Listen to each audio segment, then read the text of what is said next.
Hi, and welcome to Catholic Messenger Conversations. I'm your host, Dan, the editor of the Catholic Messenger, the newspaper for the Diocese of Davenport. I'm here with Lindsay Steele. She's the diocesan reporter, and our guest this time is Thomas Mason IV. He is the president of the St. Martin de Porres Society here in the Quad Cities. And before we get going here, I have an announcement to make. We have a sponsor this month. This podcast episode is supported in part by Religious Supply Center, featuring church supplies, gifts, cards, and memories, located at 1301 Jersey Ridge Road in Davenport. You can call them at 563-324-0669. More information is at religioussupply.com.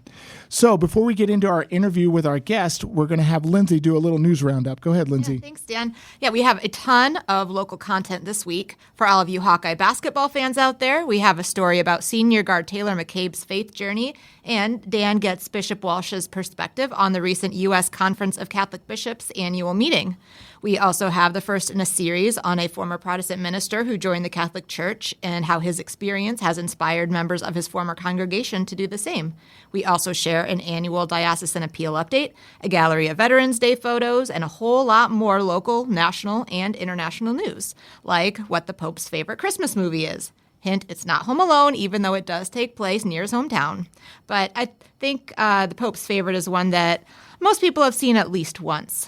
Dan, do you have a favorite Christmas movie? Yeah, I got to go with the classic 1960s Rudolph the Red-Nosed Reindeer. It's a fun movie, but it also has a deeper message, I think, about these two misfits that make good and become the heroes. So I want to be a dentist. Yeah, that's it. I think I go with the classics, too. I've always liked the original Grinch with Boris Karloff as the narrator. It's kind of special to me because it was my late father's favorite, so every year it reminds me of him, and now I get to share that with my family, so that's pretty special. Also, I've probably memorized the entire script from the Rankin Bass Frosty, but I'll give my 4-year-old credit for that one since she's asked to watch it almost every day for the past month.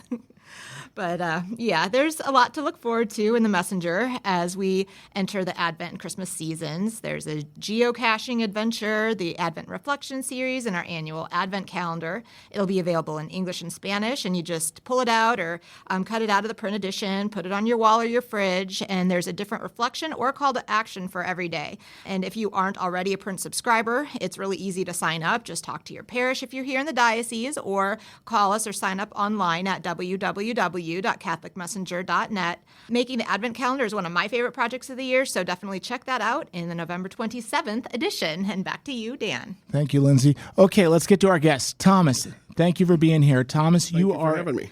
You are the head of the St. Martin de Porres Society based at the cathedral here in Davenport, and you are also an alumni of St. Ambrose University. Let's start with the important stuff. What is your favorite Christmas movie and why? Well, I have a couple of them.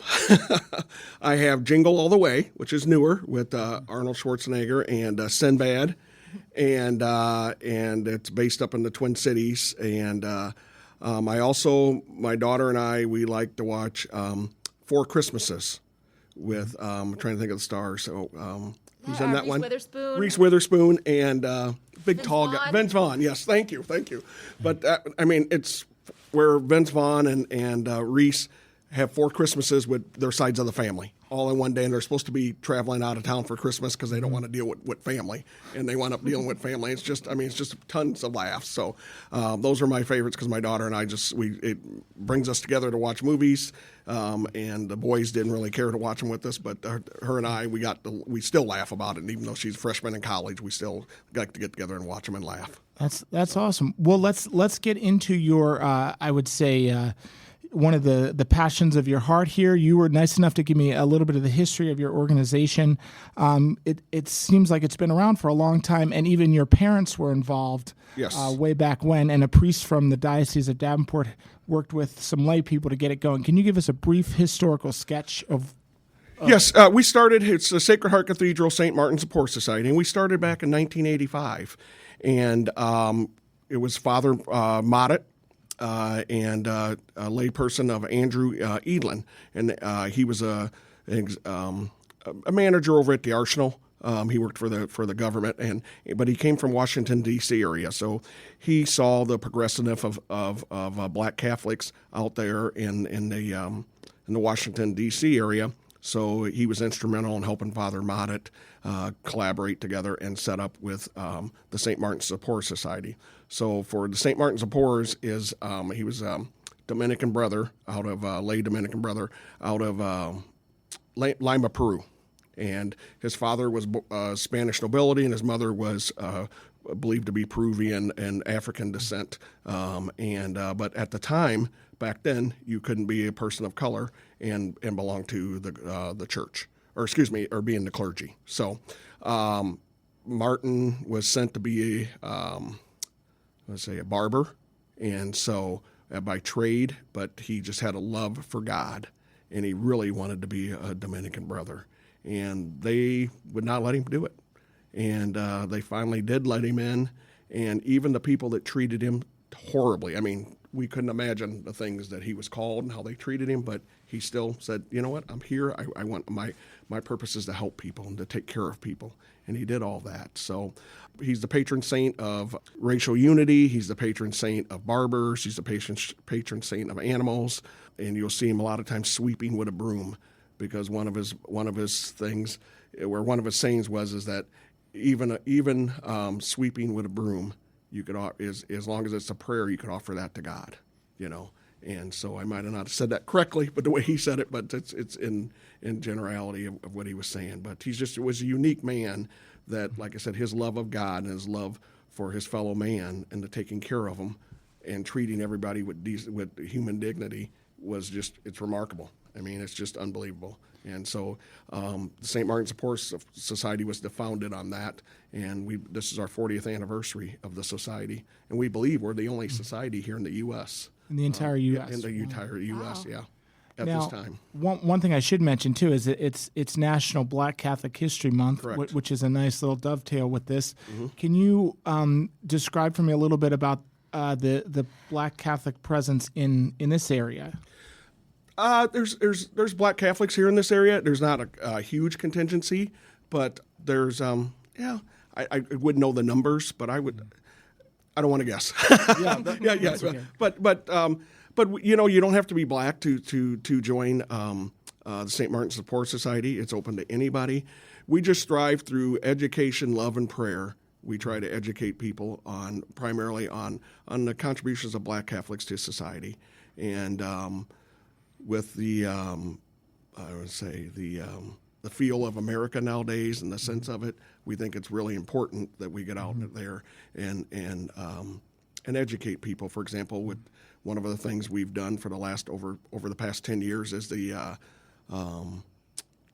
Black History Month essay contest that we do at the Catholic grade schools at the 5th grade level. So we started off with All Saints Catholic School. We've expanded to St. Paul's and Assumption High School.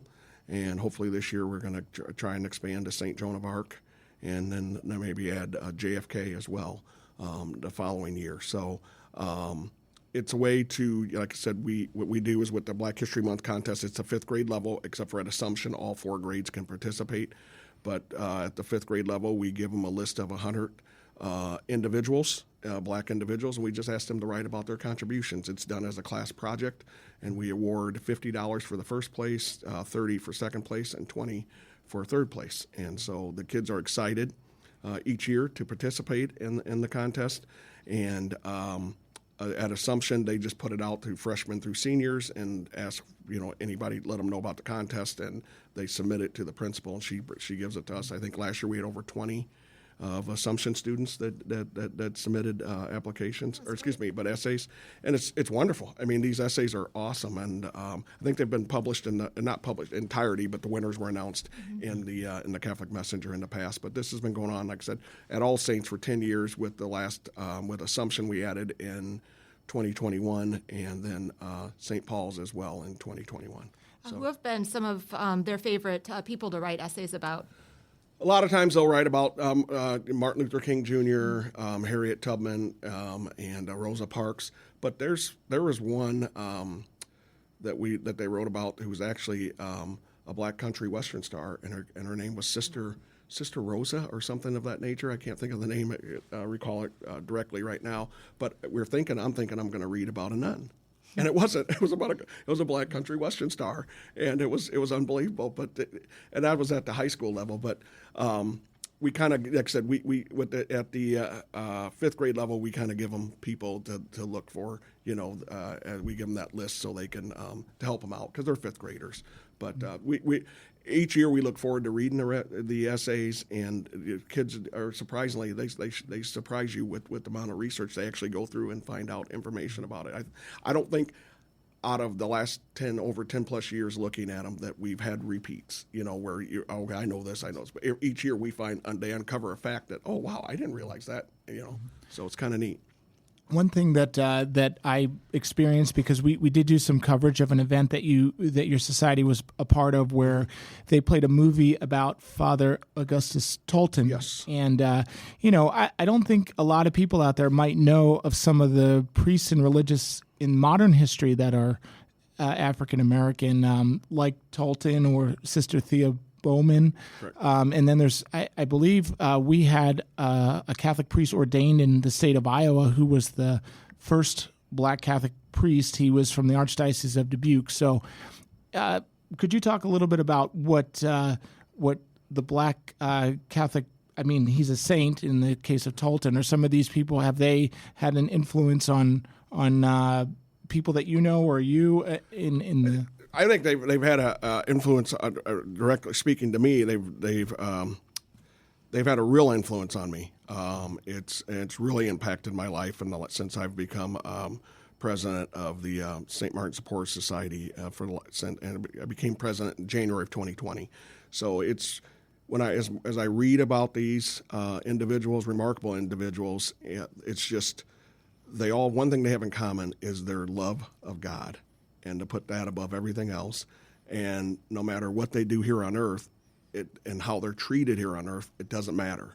They're here to work for God, and they know that their reward's coming in heaven. And if you look at that and you look at their lives and the adversity they had to overcome, for example, you got Henriette DeLille. She's the venerable now, and you have Sister Thea Bowman.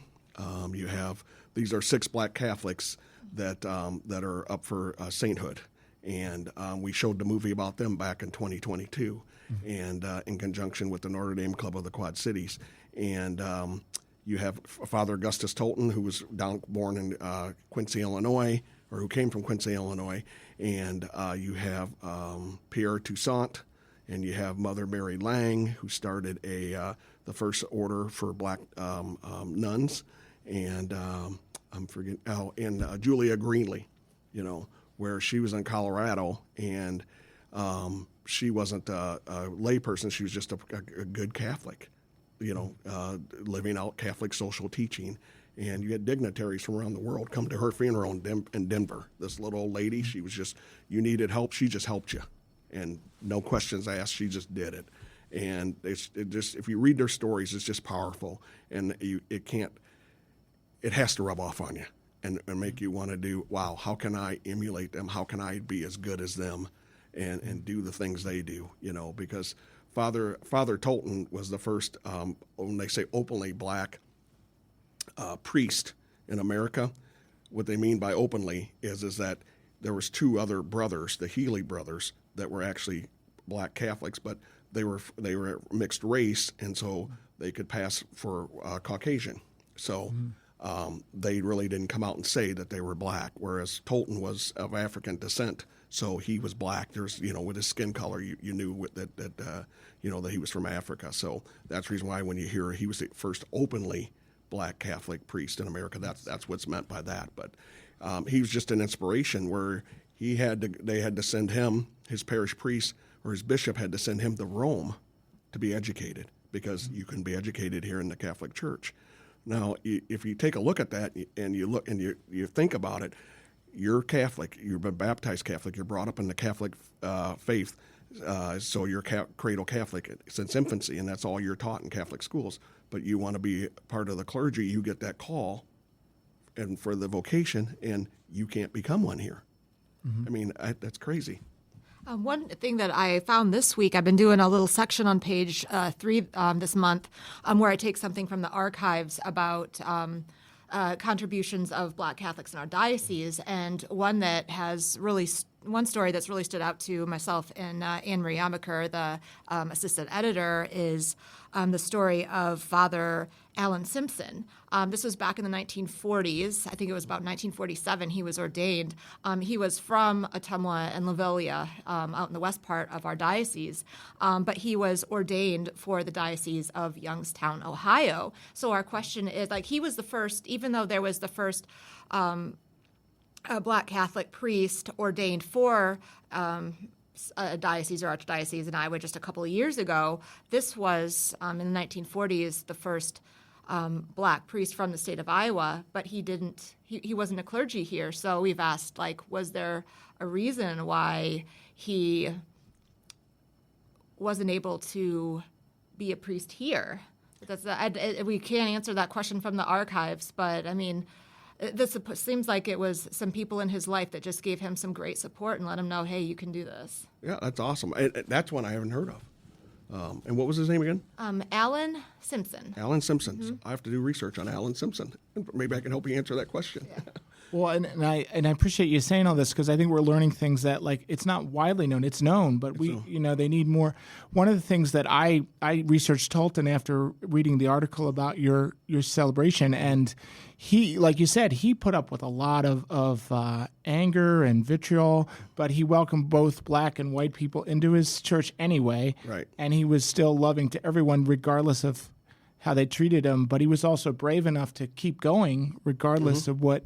I could say that a Black Catholic today, if you say I'm Black and Catholic, there's not that many of you comparatively speaking. What's it like for you, and how do you approach people when they say, what, you're Catholic and you're African American? Like, how do you evangelize people through your unique position, I guess I would.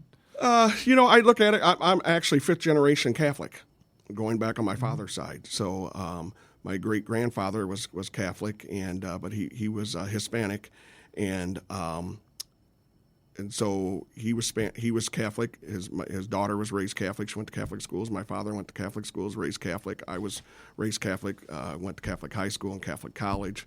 My kids are Catholic, so it's unique because there's not a lot of Black Catholics in the area, and it's not a religion that a lot of people, Blacks were drawn to. Most of it was Protestant, based on in the South, it was mostly Protestant versus Catholic, being with slavery at the time.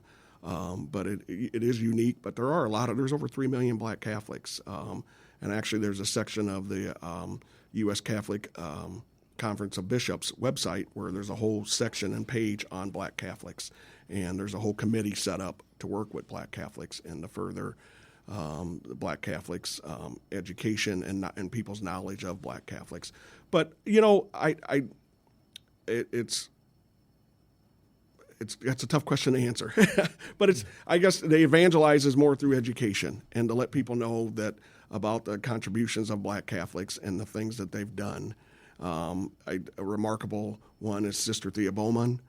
Just showing her movie a year ago, and a documentary about her and before she passed in 1989, she was at the Catholic Conference of Bishops, which a nun's really never been invited to, and at the end she had them singing "An Arm in Arm, I believe we shall overcome," and the tears flowing from, you're talking about these bishops, these men, that are stern and conservative, and these guys are all arm in arm singing with her. I mean, she inspired them. She got them right here in the heart, and it's incredible. And so just stories of her and how she came from rural Mississippi, and nuns took her up to Viterbo, Wisconsin, and schooled her, and then she became a teacher there.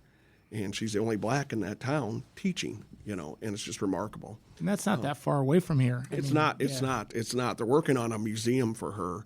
Yeah. And actually there's a person that used to work here at Ambrose that's actually working there now at Viterbo. So as soon as they complete that museum, the St. Martin Sports Society would like to go up there and take people from the Quad Cities up there to show them about Sister Thea Bowman and educate them.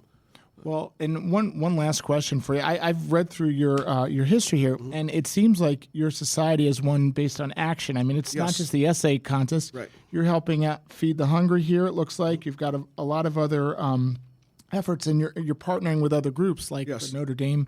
What do you want people to know about your society today? Anything that you want to get out there about what you're doing? Yes, we're here, like I said, primarily to educate and to promote racial unity, especially dealing with the climate in today's society.